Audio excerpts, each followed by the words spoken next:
están? Bienvenidos a una nueva semana aquí en Plaza Regional con una visión país desde y para los territorios, un espacio producido por Poder y Liderazgo. Como siempre, todas las semanas agradecemos a nuestras radios asociadas, Candelaria Radio en Copiapó, Tierra Amarilla y Caldera, ya en la región de Atacama, Radio Continente en Coquimbo, La Serena, y también a Radio Universidad de Antofagasta en Mejillones y en Antofagasta. Obviamente, saludos cordiales a toda nuestra comunidad digital en Instagram, Facebook, LinkedIn, YouTube, Spotify. Solamente tienen que buscarnos como Poder y Liderazgo.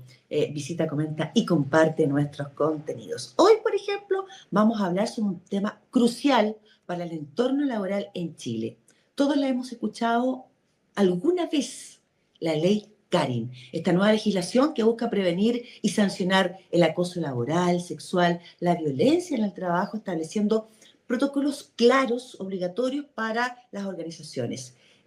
Tal vez su entrada en vigencia marcó un antes y un después en la protección de los derechos de los trabajadores. Hoy vamos a profundizar justamente en qué consiste esta ley, cómo se aplica, en qué implica tanto para los empleadores como para los empleados. Y nada mejor que hacerlo con un profesional en el tema. Cristian Baker, abogado experto laboral de la Universidad de Concepción, director de Baker Abogados. ¿Cómo estás, Cristian?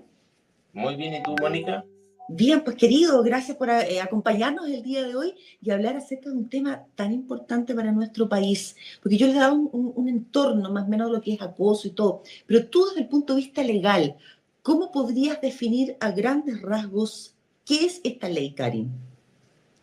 La ley Karin busca sancionar el acoso laboral y sexual y la violencia en el trabajo de una forma más rápida y más cercana al trabajador, es decir, encapsular el problema o el conflicto dentro de la empresa en lugar de que tenga que escalar necesariamente a la dirección del trabajo o a los tribunales de justicia. Creo que el espíritu de la ley es dar una solución más rápida a los trabajadores, por eso que las leyes en Chile no tienen nombre, sino que son numéricas. Entonces, esta ley se le apoda Ley Karin por Claro. uno de los motivos, ¿cierto? ¿Tú conoces el caso, Mónica? Sí, el caso de Karin Rose, el apellido, si no mal no recuerdo. Una Rose. trabajadora de la salud que ella sufrió mucho acoso y cuando somos adultos, a veces parece que nos buscamos ayuda, como que sufrimos muchas cosas en silencio y teniendo pareja, hijos, familia, amigos, no decimos nada hasta que esta cuestión estalla un día y estalla de la peor forma, como fue el caso de ella que se quitó la vida. Entonces, inspirado en ese problema que no es aislado, el caso de Cari no es aislado, no es la única trabajadora. Hay más trabajadores, hace poco trascendió en los medios que hay una situación con Mejor Niñez, que es una institución que también tiene algunos trabajadores que se habrían quitado la vida producto del mal entorno laboral.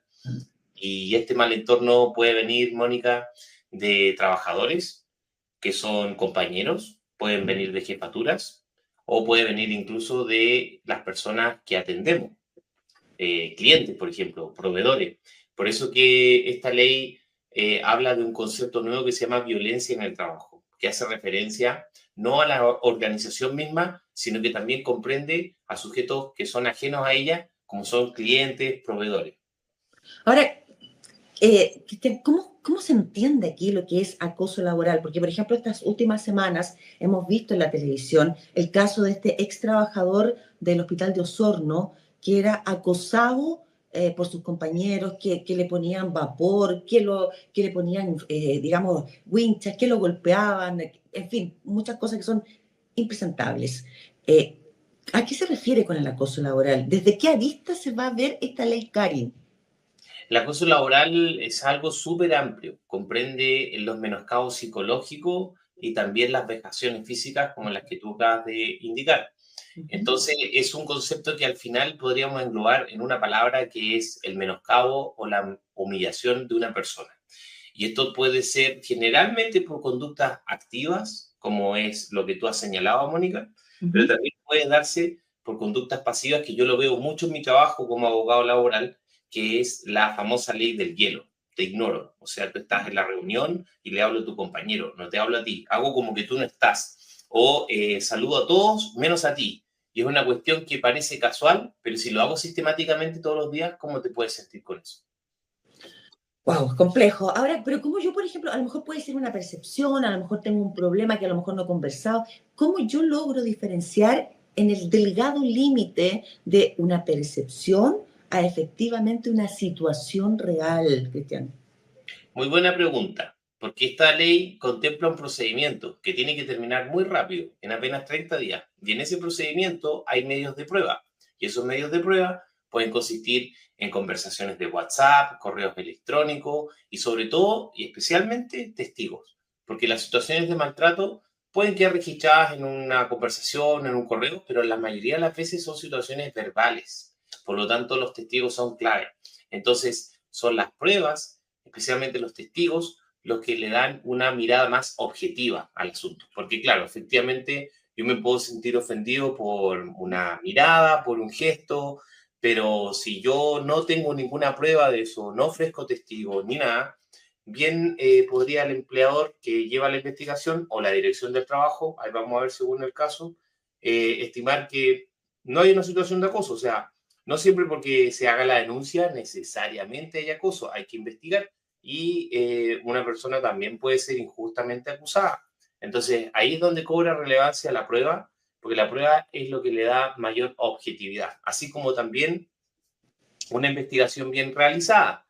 Porque si yo estoy denunciando, por ejemplo, a mi jefatura, y pensemos en una pyme, que no tiene muchos trabajadores, entonces, si yo denuncio a mi jefatura de acoso, es absurdo que sea mi jefatura quien lleve la investigación, No tiene porque si sentido. ella va a decir probablemente que no hay acoso, él tiene un sesgo, como se dice coloquialmente, es juez y también es Es parte. parte. Claro, entonces, ¿qué hay que hacer ahí? Según la ley Karim, en un caso de ese tipo, el asunto tiene que ser derivado a la dirección del trabajo, ¿ya? Pero generalmente lo puede llevar la empresa, pero hay excepciones como la que te acabo de indicar, Mónica. Ahora, frente a todo esto que tú acabas de mencionar y lo que hablábamos al inicio, porque claro, se supone que uno es adulto, que a lo mejor podría hablar, pero llegas a un nivel en que en definitiva no quieres hablar del tema, te encierras y terminas como el caso efectivamente de Karen, que fue la que generó esta ley. ¿Cómo se denuncia? Mira, esta ley trae muchas novedades. Una de ellas es que la denuncia puede ser verbal. Entonces, no necesariamente tengo que ser alguien instruido en lo que es escribir, porque hay mucha gente que tiene temor de escribir, porque piensa que no va a escribir claramente, las ideas no fluyen. Bueno, la ley reparó en eso y entonces los trabajadores pueden hacer su denuncia de forma verbal. Pero esto tiene que ser llevado a escrito. Entonces, quien tiene la obligación es el empleador. Si yo voy donde recursos humanos y digo que me está acosando mi compañero, se burla de mí, qué sé yo, Ujú. y hago esta simple verbalización de lo que pasa, entonces mi jefatura o recursos humanos tiene la obligación de levantar un acta y anotar lo que yo he dicho con fecha, nombre, lugar y persona sindicada como acosadora. Y luego de eso tiene la obligación también de iniciar un proceso de investigación, Mónica. Y cuando la empresa es chica y a lo mejor es el mismo jefe el que, con el que yo me siento acosada, ¿qué hago ahí? Bueno, yo puedo ir donde el jefe y no esperar muy buenos resultados por lo que hemos puntualizado, Ujú. pero también puedo ir directamente a la dirección del trabajo. Tengo las opciones. Y en ese caso, la dirección del trabajo, tomando conocimiento de que se trata de mi jefatura, ellos van a llevar a cabo la investigación. Pero me parece que lo más ilustrativo, Mónica, sería poder dar un ejemplo basado en casos, en hechos reales. A ver, cuéntanos. Mira, esta ley entró en vigencia en agosto del año pasado, Ujú. ¿cierto? Por eso que ahora en septiembre estamos haciendo un recuento o De lo análisis que ha de sido su... este año. Claro, un año es muy bueno para ver. Un mes quizás no es mucho tiempo, pero la toma o la muestra es de un año, ¿cierto? Pero yo tengo el caso de un cliente que se llama Álvaro Pizarro y él empezó a denunciar los malos tratos antes de la entrada en vigencia de la ley Karim, más o menos por el año 2021-2022. La inspección del trabajo tomó conocimiento de estos hechos y fue la inspección del trabajo la que demandó a su empleador, que es la minera Spence, perteneciente al grupo BHP, que son empresas globales que tienen estándares de cumplimiento súper altos. Ellos vienen de operar en países muy avanzados donde estas normativas tipo ley Karen ya existen. Sin embargo, en Chile se permea todo de la cultura local. Y la cultura local que tenemos acá en Chile es no tomar en serio este tipo de cosas. Por algo la trabajadora Karin llegó a donde llegó. ¿cierto? Ujú. Entonces, en este juicio, la empresa fue condenada por vulnerar los derechos de mi cliente, estableciendo que había una situación de acoso y que la empresa, lejos de tomar cartas en el asunto, lo había sancionado él con malas calificaciones de desempeño. O sea, cuando tú denuncias en estas empresas grandes las conductas de maltrato, a ti te ven como el problema, en vez de ver como el problema la cultura organizativa. Y por esa razón, como ganó en esa primera instancia, la empresa apeló ante la Corte de Apelación de Antofagasta, pero nuevamente le dieron la razón al trabajador y la empresa fue nuevamente condenada. Contra esa resolución usaron el último recurso ante la Corte Suprema y nuevamente la Corte confirmó la decisión, o sea, 3 veces le dieron la razón. Pero lo más sorprendente del asunto es que a pesar de que él ganó 3 veces en los tribunales, la empresa nunca acató la sentencia, nunca cumplió lo que dio una. Oye, ¿Mm? ¿y qué pasa con eso después de que de 3 veces, a dónde llego? ¿Qué es lo que hago? ¿Cómo sigo trabajando en esta empresa? Bueno, ahí es donde los abogados decimos, tú tienes una linda sentencia de papel. O sea, en la sentencia ganaste, pero los hechos no ganaste. Y eso es algo que uno tiene que ver antes de iniciar estos procesos. Y pensando en una empresa tan grande como Spence o BHP, uno pensaría que ellos tienen recursos económicos para cumplir. Entonces, lo que es la parte de la condena de multa y eso lo cumplen siempre, pero lo que no cumplieron fueron órdenes que consistían no en pagar una suma de dinero, sino que consistían en culturizar a la organización. Por ejemplo, la sentencia establecía que tenía que divulgar los derechos fundamentales de los trabajadores en la organización pegando la sentencia en el diario mural. No lo hicieron.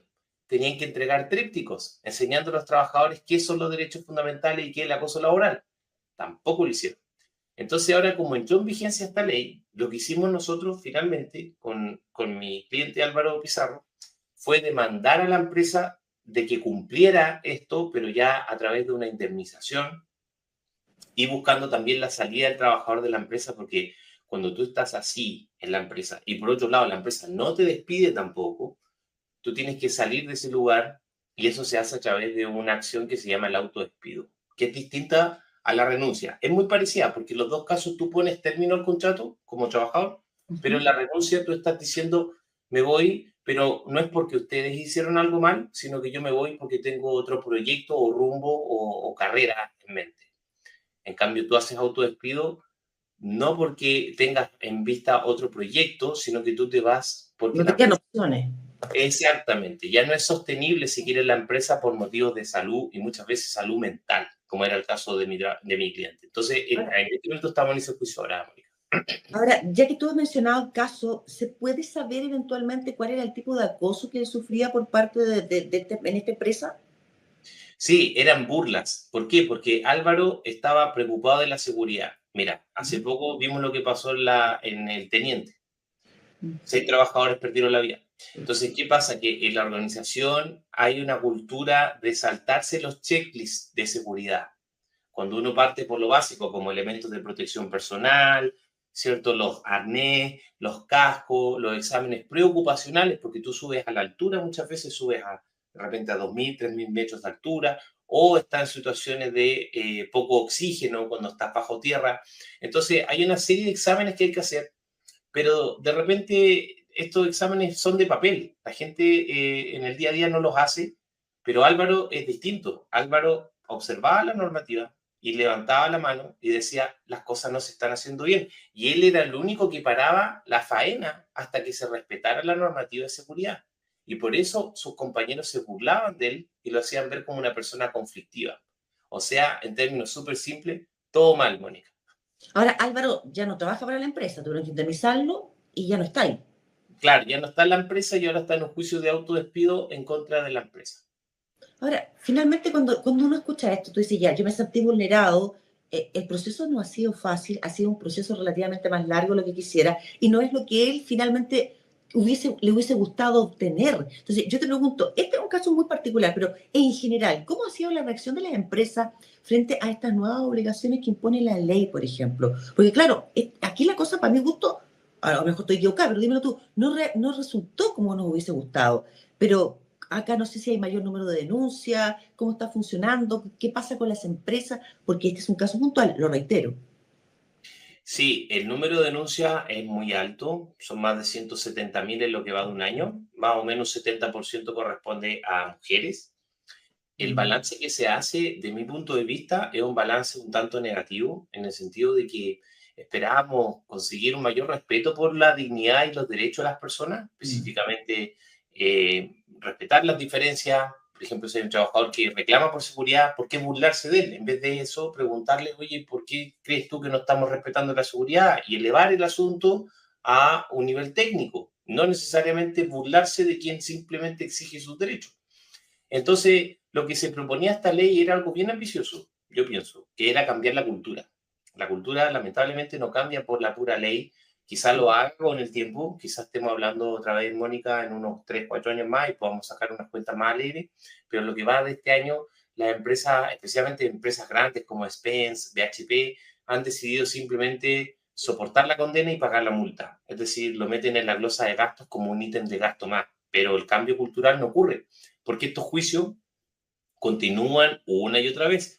La ley Canning ya lleva un año y sin embargo siguen habiendo denuncias y demandas por maltrato laboral, por acoso sexual, por discriminación. ¿Te fijas? Entonces, simplemente pasó a ser una glosa de gasto para las grandes empresas y pienso que para las empresas, microempresas especialmente, ha sido todo un desafío, porque para ellas es costoso implementarlo.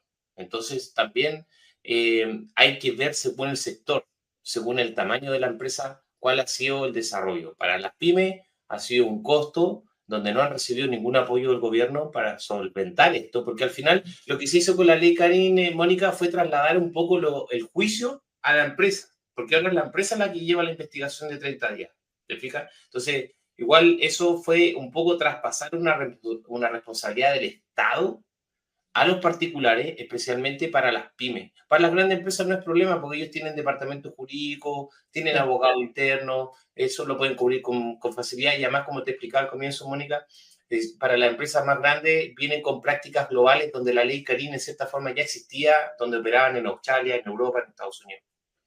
Ahora, con esta realidad que tú estás planteando, Cristian, las personas, los trabajadores, ¿se debieron de sentir más seguros o respaldados al renunciar? Mira, la palabra técnica en realidad, Ujú. digamos, autodespedirse. Yo pienso que sí, porque pueden decir que se están autodespidiendo por las situaciones que viven en la empresa. Los jueces ya reconocen esta situación. Lo importante, en todo caso, antes de hacer el autodespido, es asesorarse muy bien con abogados, porque, y sobre todo abogados que tengan reputación y tengan trayectoria porque también puede haber un ánimo lucrativo de parte de ciertos abogados que pueden recomendar el autodespido sin que haya realmente base para hacer esta acción. ¿Y qué va a pasar ahí? Que el trabajador va a quedar sin trabajo y no va a ganar el juicio. Entonces va a quedar en una situación económica muy mala y por eso que el abogado cuando recomienda el autodespido tiene que ser muy responsable porque lo que va a pasar cuando hacemos esta acción de autodespido es que tú quedas sin ingresos porque estamos terminando el contrato. Entonces tienes que tener súper claro eso y además el hecho de que el juicio de autodespido es un juicio más difícil que los juicios normales, porque en el juicio de autodespido yo como trabajador tengo que probar el motivo del término del contrato. En cambio, cuando a mí me despide la empresa, es distinto. Es la empresa la que tiene que probar el motivo del despido. Entonces, eso en la jerga legal se llama la carga de probar, que tal como lo expresa la palabra, es un peso, es una carga. Entonces, cuando yo me autodespido, yo tengo la carga de probar si a mí me maltrataban, si esto era grave, aquí tengo los WhatsApp, aquí tengo los correos, aquí tengo los testigos, ¿te fijas? Entonces, todo eso el abogado lo debe evaluar con mucha responsabilidad y seriedad antes de recomendar hacer el autodespido y si no, va a plantear un juicio con muchas posibilidades de perder. Y eso es algo que si el cliente lo quiere hacer de todas formas, bueno, se hace, pero hay que invertirle los riesgos legales. Ahora, que yo te escucho, Cristian, y definitivamente yo digo, la verdad es que sigo sintiendo, y ahí a lo mejor tú sácame de esa sensación, de que a pesar de que existe esta ley, de que a pesar de que existe una serie de normas, finalmente el proceso sigue siendo más complicado probablemente muchas veces para el mismo trabajador, y a lo mejor tú decís, ¿sabes qué? El proceso va a ser largo, voy a perder la pega, Cállate.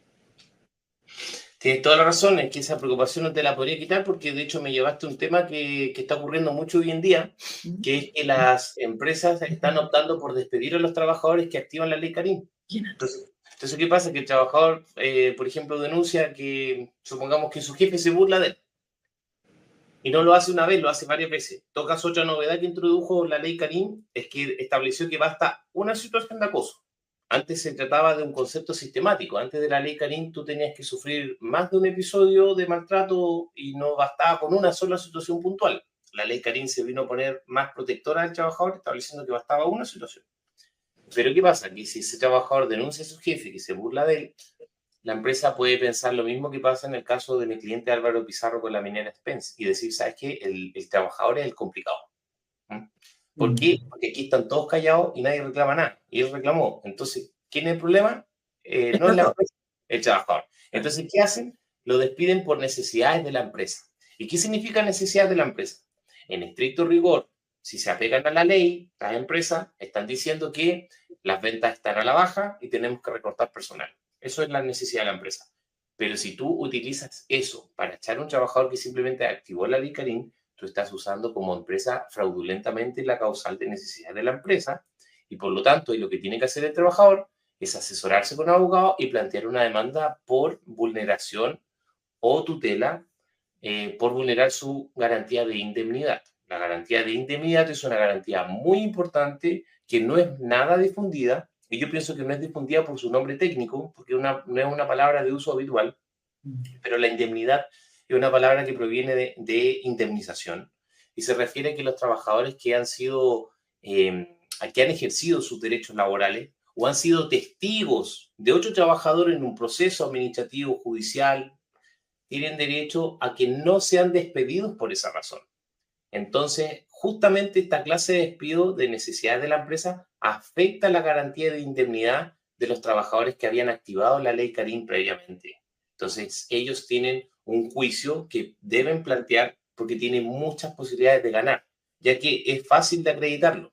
Simplemente deben acreditar que activaron la ley Carín, por ejemplo, el 1 de septiembre y que los despidieron el 10 de septiembre por necesidades de la empresa. El juez va a concluir claramente que ese despido está muy probablemente motivado porque reclamó y no porque justo bajaron las ventas de la empresa en ese periodo de 9 días y lo están echando por eso, ¿te fijas?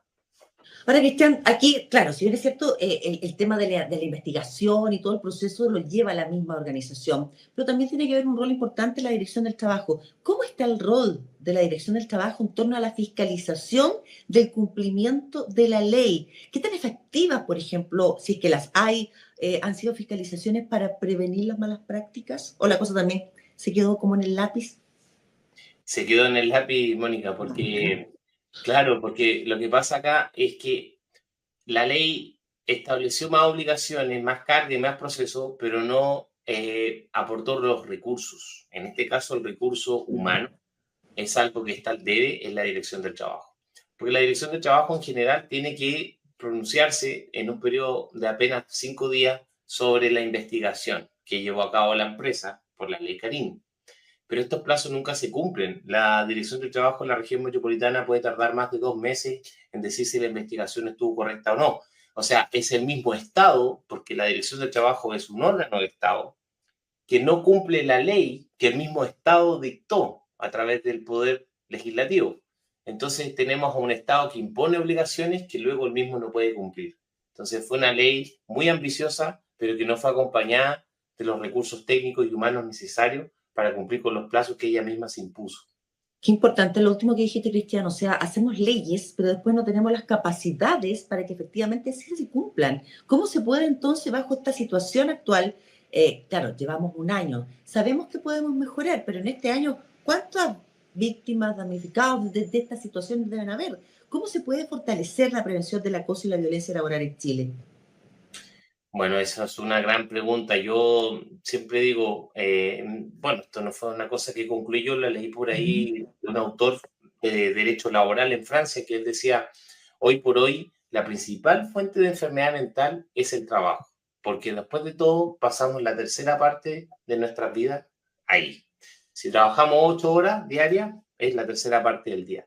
Entonces es un lugar que debe ser seguro y no solamente los términos que uno clásicamente piensa como casco, botas, arnés, que esa es la seguridad física, sino que también tiene que ser seguro en términos psicológicos. De hecho, mi cliente, Álvaro Pizarro, quien te comentaba su caso, le hacía una analogía muy buena. Me decía, cuando los trabajadores vienen a la faena después de un accidente minero y vuelven con su pierna enyesada o un brazo amputado, recibían todo el apoyo de la organización.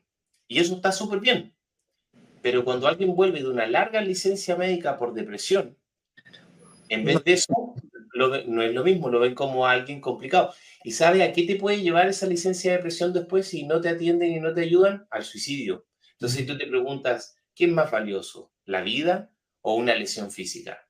Y te das cuenta que la vida depende muchas veces de la integridad psíquica. Entonces, si no ponemos atención, no valoramos la integridad psíquica, así como valoramos la integridad física por las lesiones, porque alguien se guinzó un tobillo, una pierna, entonces estamos haciendo las cosas mal, porque al final, de nuevo, esta trabajadora Karin Salgado, ella probablemente no tenía signos físicos visibles, más que un desánimo, pero finalmente terminó en lo más terrible, que es perder la vida. el suicidio. Ya casi al término, porque me encantaría seguir hablando, pero nos quedan poquitos minutos. Tú como abogado, ya que sabemos la situación que se está viviendo, ya hemos hecho un escaneo completo y la cosa no está buena, ¿qué ajustes o mejoras, ya hablemos lo mejor, así como mejoras, podría hacerse ahora a esta ley? Mira, sin duda, plantear algo parecido al fuero, que el fuero hoy en día tiene un alcance bien limitado, que solamente está respecto de las mujeres embarazadas y los dirigentes sindicales, que son personas que, para explicarle a la audiencia, no pueden ser despedidas sin la autorización previa del juez. Es decir, no es que sean personas inamovibles, no, porque igual se pueden despedir, pero yo como empleador tengo que pedirle al juez laboral primero que me autorice poder despedirlo. Eso es un fuero.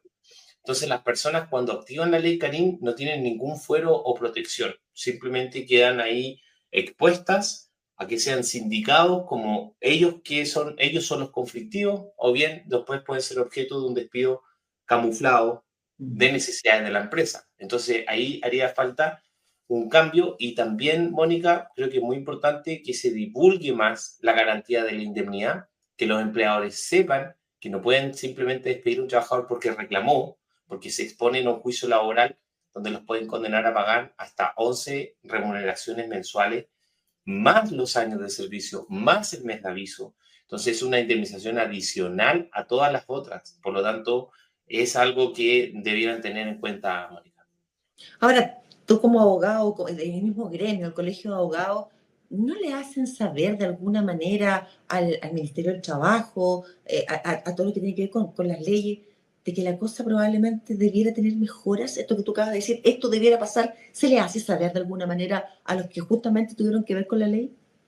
Claro, esto es parte de las comisiones legislativas donde ellos contratan asesores, el Colegio de Abogados también es un órgano que debiera tener más protagonismo, pero efectivamente los legisladores se hacen asesorar, pero también nuestra calidad de legisladores, y ahí nos vamos a otro tema, pero nuestra ley orgánica de elecciones no exige, por ejemplo, que las autoridades sean sometidas a exámenes psicológicos. Cuando uno postula un empleo, por más básico que sea, muchas veces lo hacen pasar por 3, 4, hasta 5 etapas, donde tienen que dibujar al hombre bajo la lluvia, tienen que hacer un montón de test psicológicos.